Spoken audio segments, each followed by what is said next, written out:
নমস্কার বন্ধুরা, আজকে বানাবো ম্যাকারনি পাস্তা। তার জন্য প্রথমে তেল গরম করে রসুন পেঁয়াজ কুচি করে হালকা নুন হলুদ দিয়ে ভালো করে ভেজে নেব। তার উপরে দিয়ে দেব কুচানো গাজর, সেটাও দিয়ে হালকা নাড়াচাড়া করে ভালো করে একটু ভেজে নিতে হবে কম আঁচে।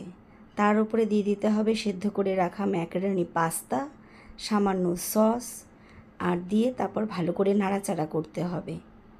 সুন্দরভাবে নাড়াচাড়া করে ভালো করে সমস্ত কিছু মিশিয়ে নিয়ে তার মধ্যে আমরা দিয়ে দেব চিজ।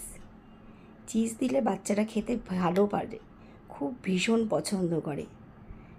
তারপর চিজটা দিয়ে সামান্য নাড়াচাড়া করে উপরে দিয়ে দেব সামান্য শেজওয়ান সস, যাতে খাবারের স্বাদ আর গুণ অনেকটা বাড়িয়ে দেয়।